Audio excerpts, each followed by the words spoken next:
Glória a ti, Senhor, Cristo, palavra de Deus, Cristo, palavra de Deus, louvor e glória a ti, Senhor, Cristo, palavra de Deus, Cristo, palavra de Deus. Agora eis o que diz o Senhor: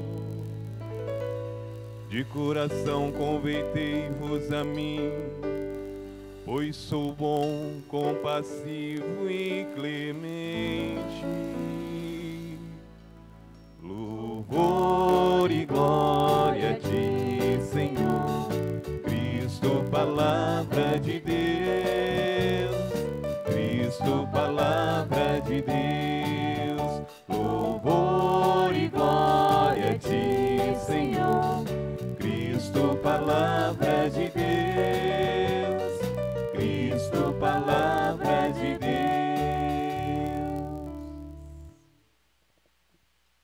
O Senhor esteja convosco. Ele está no meio de nós. Proclamação do Evangelho de Jesus Cristo, segundo João.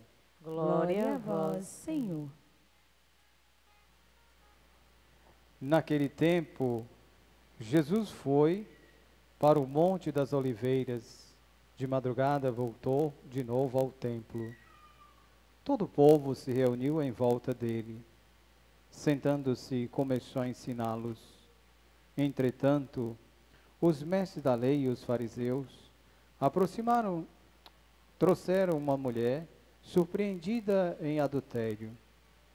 Colocou-a no meio deles. Disseram a Jesus: Mestre, esta mulher foi surpreendida em flagrante adultério. Moisés na lei mandou apedrejar tais mulheres. Que dizes tu?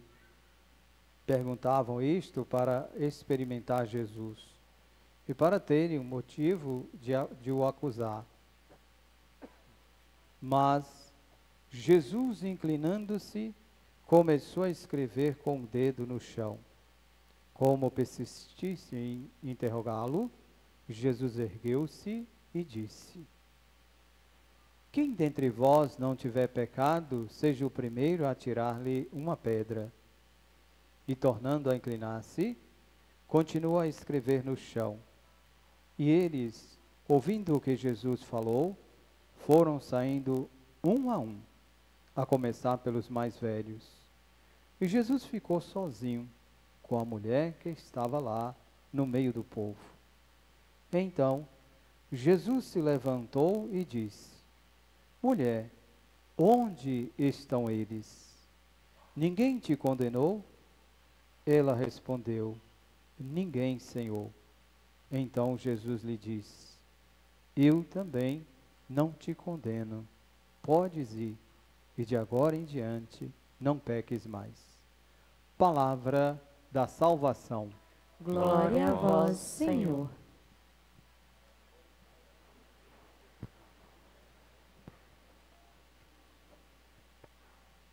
Quinto domingo da Quaresma. Entramos na última semana da Quaresma e vamos já nos preparando para a Semana Maior, a Semana Santa, a Semana das Dores. Então, a partir de domingo, estaremos agora em sintonia com este tempo também, que nos convida a rezar. Durante esses 5 domingos, o convite feito a cada um de nós é para a conversão, mudança de vida, a atitude nova naquilo que o Senhor vai nos apresentando. E essa atitude requer de nós uma conversão por inteiro, uma mudança, que é o que o Senhor deseja de cada um de nós. Compreender aquilo que foi anunciado para nós lá na quarta-feira de cinzas. Convertei-vos e credes no Evangelho. Esse foi o convite feito na quarta-feira e, durante esse tempo todo, nós fomos chamados à conversão, mas com 3 sinais: a oração, extremamente fundamental para aqueles que querem caminhar Jamais o cristão deve desfazer ou distanciar da oração. O jejum também como sinal de penitência e a esmola como sinal de caridade. São 3 sinais que fomos convidados ao longo deste tempo para fazer. A cada domingo, uma proposta para o caminho que nós deveríamos fazer. Chegamos ao 5º domingo, apresentado para nós aqui a questão do texto conhecido da mulher adúltera. Então nós vamos trabalhar um pouquinho para entender os textos de hoje. Os 3 textos são riquíssimos para que tenhamos esta condição de trabalhar. A primeira leitura hoje do profeta Isaías, veja como Isaías começa a apresentar. Ele diz o seguinte: olha, tudo que vocês passaram, o povo foi passando ao longo do tempo, foi por um sinal. Deus fez o povo atravessar o mar. Na passagem do mar, depois que o povo atravessou, Deus então fez cair sobre os cavalos e cavaleiros a água, e assim todos pereceram. O povo de Deus passou a pé enxuto. Depois também, todos esses que passaram têm um objetivo, têm um sinal. Diante disso tudo também, ele fala: olha, se ficarmos o tempo inteiro pensando nas coisas do passado, nós vamos esquecer o presente, vamos deixar de viver o presente. Vocês sabem que há pessoas que ficam remoendo o tempo inteiro coisas antigas, né? Esquece da questão da mudança, mas fica o tempo inteiro. Se há alguma coisa, se há alguma mazela, então fica o tempo inteiro: olha, você fez isso, olha, você fez isso, olha, você fez isso. Não é capaz de entender a possibilidade de uma conversão, de uma mudança, de uma atitude nova. Então, Isaías nos fala justamente que nós precisamos abrir os olhos. Não relembremos coisas passadas, não olheis para os fatos antigos. Eis que farei coisas novas.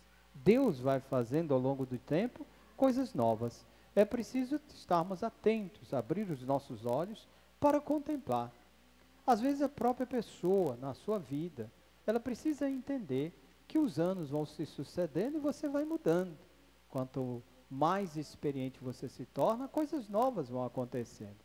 Mas há pessoas que parecem que não sabem valorizar estas coisas na vida. Então fica relembrando as coisas do passado, né? As coisas que fez. Isso fica ruim, porque você não consegue ver perspectiva nenhuma. E há pessoas que não conseguem enxergar coisas novas na vida. Fica o tempo inteiro no lamento, só lamentando o que já foi. O que já foi passou, não tem como você voltar. Isso deve servir de experiência para você ser uma pessoa nova, buscar um caminho novo. Isso é fundamental na vida, e este sinal extremamente importante. O texto conclui dizendo justamente que Deus nos escolheu para dar de beber a meu povo, aos meus escolhidos. Este povo que criei para mim, ele cantará os meus louvores.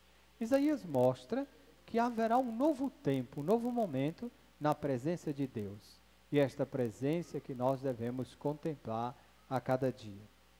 A segunda leitura de hoje, da carta de São Paulo aos Filipenses. Essa eu acho que vocês deveriam trazer um pouquinho para o coração. Quem tiver condições, chegando em casa, leia lá Filipenses 3, de 8 a 14. O que apresenta para nós? Às vezes nós vamos colocando as coisas do mundo como primordial e mais importante na vida. Colocamos essas coisas como se as nossas vidas fossem assim, sempre nesse sentido. E então, Paulo nos mostra que tudo isso pode se tornar um lixo, se não tivermos Deus no nosso coração. As riquezas, os bens materiais, se isso tudo não for feito e conquistado a partir desta graça e desta presença de Deus, nada tem sentido. Então, nós devemos buscar justamente algo que nos impulsiona. Veja que o texto começa dizendo: na verdade, considero tudo como perda diante das vantagens supremas que consiste em conhecer o Cristo, meu Senhor, a experiência que nós vamos fazendo do Cristo dá este alento, dá esta certeza e este caminho que nós vamos fazer. Na caminhada, eu fiz questão, depois de conversar com algumas pessoas, alguns que foram pela primeira vez, e uns disseram o seguinte: olha, é a primeira de muitas, eu não imaginava que seria tão bom. Alguns preocupados com as dores daqui e dali, e no entanto conseguiram e foram, sem problema nenhum, né? Então são algumas coisas que nós vamos vivendo. E alguns que ficaram preocupados, não vou por isso, por aquilo.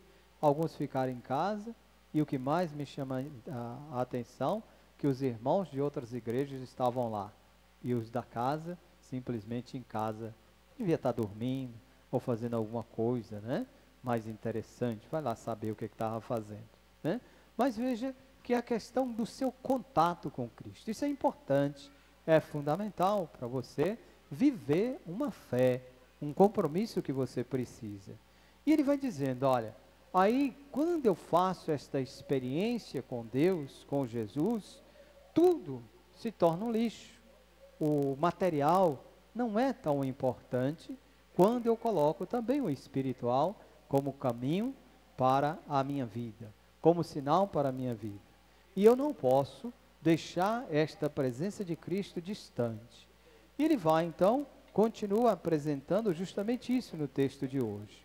A justiça que vem de Deus baseia-se na fé. É na base da fé que a justiça de Deus deve prevalecer. É aqui que nós devemos fazer a experiência. Que isso consiste em conhecer a Cristo. Cristo só se conhece pela experiência, por deixar-se tocar pela palavra e fazer a experiência desta palavra. Senão, não adianta nada. Ficaremos distante cada vez mais das ações que o Senhor vai apresentando a cada um de nós. São estes sinais importantíssimos. Depois ele diz, olha, eu busco a meta. Qual é esta meta? Primeiro, não sou perfeito. Quer dizer, não somos perfeitos. Temos os nossos pecados, as nossas mazelas. Devemos compreender as nossas imperfeições. Você vai se tornar perfeito quando você descobrir os seus defeitos. Sem os seus defeitos, não existe perfeição. Entenda muito sobre isso, tá? Então é necessário que eu descubra. Não sou perfeito, mas corro para alcançá-lo, visto que já fui alcançado por Cristo. Cristo está em mim, mas nem sempre eu estou com Cristo. Eu preciso então fazer a minha experiência, buscar esta ação com Cristo, senão eu vou distanciando, vai ficando cada vez mais difícil essa experiência. Depois ele diz, olha, eu não devo fazer o julgamento, porque se eu faço o julgamento, eu não vou alcançar esta graça de Cristo. Uma coisa, porém, eu devo fazer. Eu devo esquecer as coisas que eu deixei para trás. Isso é importante. Veja na primeira leitura que ele já fala isto, e agora também na segunda leitura. Olha, o que passou, não tem como você voltar. Não adianta, não vai conseguir. Então você deve fazer do que passou, das suas tristezas, das suas agonias, dos seus pecados lá atrás, fazer agora como sinal de experiência. Mas tem uns que ficam remoendo o tempo inteiro, né? Remoendo. Você vai, confessa e volta, né? E parece que você não se liberta. Você precisa se libertar. Sem a libertação não adianta. Você não vai fazer a experiência com Cristo dessa forma. Eu preciso sair desta condição. Eu preciso mudar a minha vida. E se eu não faço a experiência com Deus, a minha vida não será mudada. Então há uma dificuldade enorme nesse sentido desta ação da palavra que o Senhor vai me dirigindo. Então eu preciso fazer esta mudança. Preciso esquecer um pouco diante das coisas. Agora é ruim quando a pessoa fica o tempo inteiro jogando na cara do outro o que ele fez ou o que ele deixou de fazer. Ou a própria pessoa que não se perdoa, que não se entende, que não acolhe, que não sabe esta dimensão, a dificuldade que tem. Então eu tenho que saber, eu sou pecador, eu tenho os meus defeitos, mas também tenho as minhas qualidades. E eu preciso mirar um pouco também nas minhas qualidades. E eu preciso ter cuidado quando as pessoas me acusam e eu deixo que essas pessoas falam como se fosse verdade, ter, às vezes, o sinal na minha vida. Então eu preciso cuidar de mim, em primeiro lugar. Eu preciso reconhecer, mesmo pecador, Deus me ama sim. E eu preciso fazer as mudanças na minha vida. Mas eu não posso também esperar que o outro venha me acusar dos pecados e eu não seja capaz de entender a minha fragilidade e buscar uma força na minha fragilidade. É isto que o Senhor deseja. E ele diz, então eu tenho uma meta. A minha meta é a salvação. Mas até chegar a esta meta da salvação, até eu chegar a este momento do contato com Cristo, eu preciso viver o mundo. Por isso que eu sempre digo para vocês, cuidado com o excesso de santidade. Eu só me torno santo, me tornando humano. Sem a minha humanidade, não existe santidade. Então não tem como. Apesar que tem alguns que parecem que querem, mesmo dentro do mundo, querem sair do mundo para se tornar santo. Olha o perigo, olha o risco. Cuidado com esse excesso de santidade. É preciso ir trabalhando a cada dia. Santidade é processo, é caminho que se faz no ato da sua fé e no seu comprometimento com Cristo. Isto é sinal. Isto é o compromisso que nós devemos ter. Diante disso tudo também, nós vamos rumo ao prêmio, que lá do alto Deus nos chama a receber em Cristo Jesus. Que coisa boa. Vamos ao evangelho de hoje. Olha, vai demorar um pouquinho, viu? Umas 2 horas só a reflexão aqui, tá bom? Vocês têm alguma coisa para fazer depois daqui, além de dormir? Não, né? Então tá bom. Então vamos conversar um pouco ainda aqui. Tem uns que já estão assim já, né, de lado, babando já, mas paciência, tá? Passa o lenço ou passa a mão, sei lá o que é que vocês vão fazer, que ainda vou continuar aqui. Vamos lá então. Vamos ao evangelho de hoje. Deixa eu passar. Me dá essa estante aí, por favor. Bota aqui na frente para mim. Deixa eu sair aqui, que aí fica mais fácil eu ficar de frente, que eu estou vendo que tem uns que estão querendo dormir. Eu vou pegar vocês agora. Aqui, bote aí para mim. Embaixo, mais embaixo. Pronto. Olhar para a cara de vocês aqui. Pronto. Olha como é que eu estou, mais bonito do que estava ali, né? Vamos conversar um pouquinho então.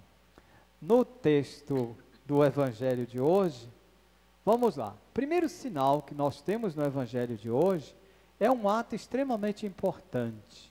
Diz o texto seguinte: Jesus foi para o Monte da Oliveira, o espaço de oração. Como é, ou quanto tempo, lembra que eu já fiz essa pergunta para vocês, você retira para rezar, para dialogar com Deus durante o dia?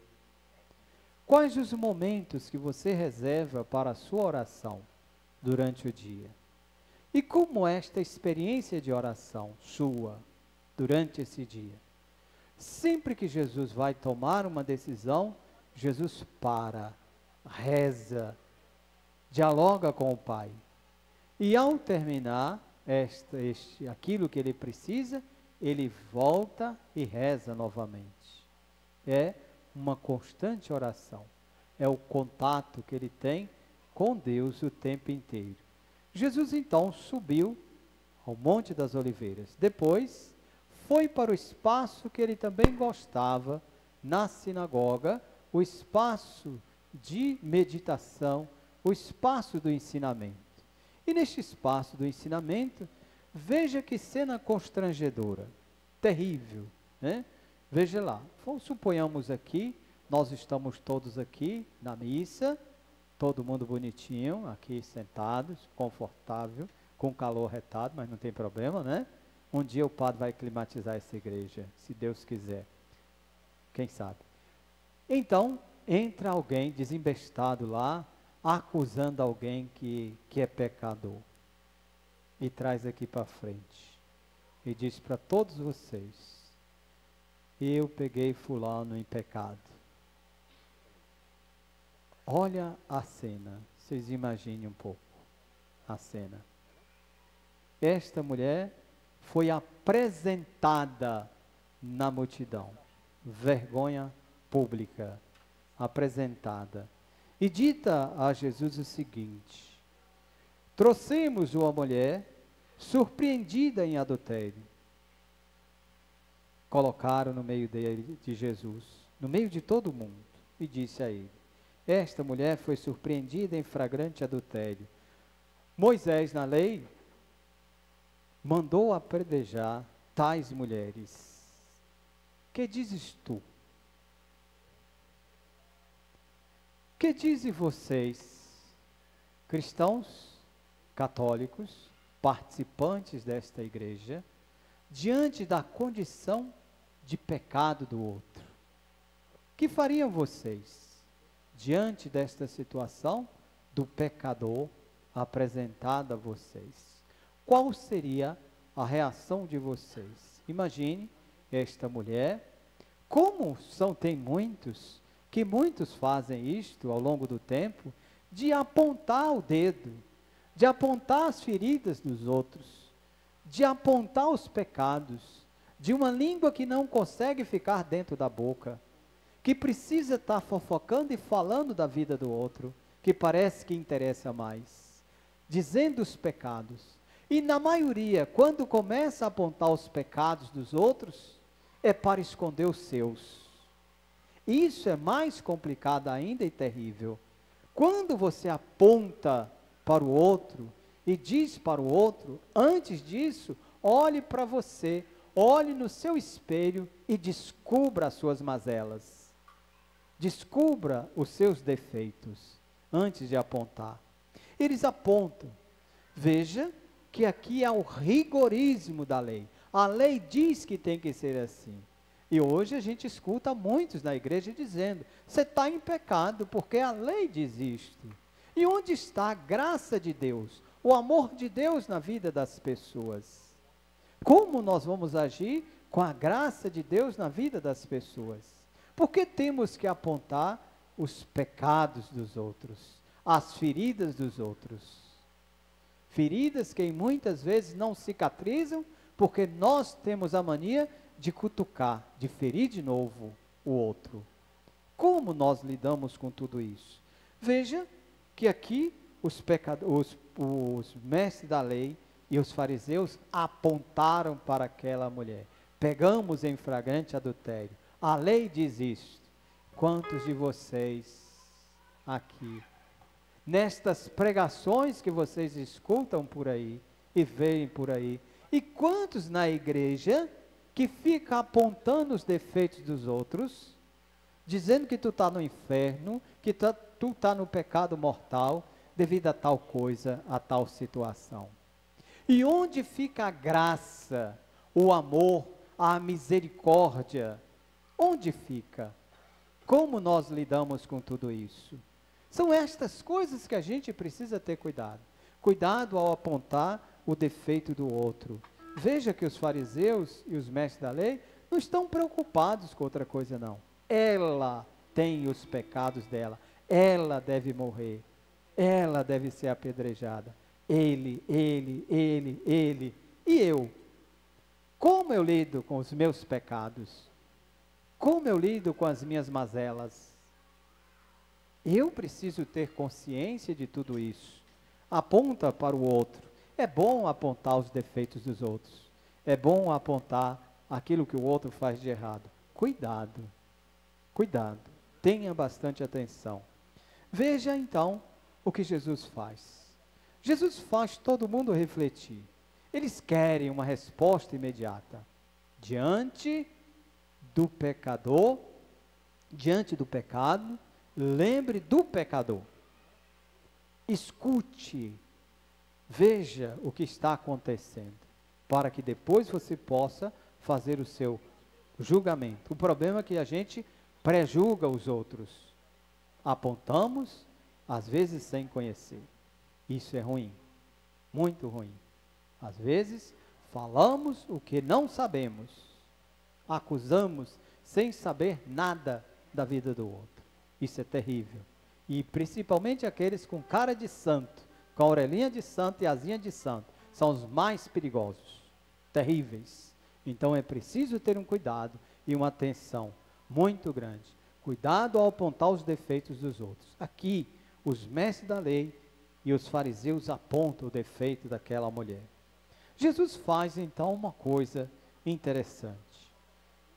Perguntaram então a Jesus para testar, para ver qual seria.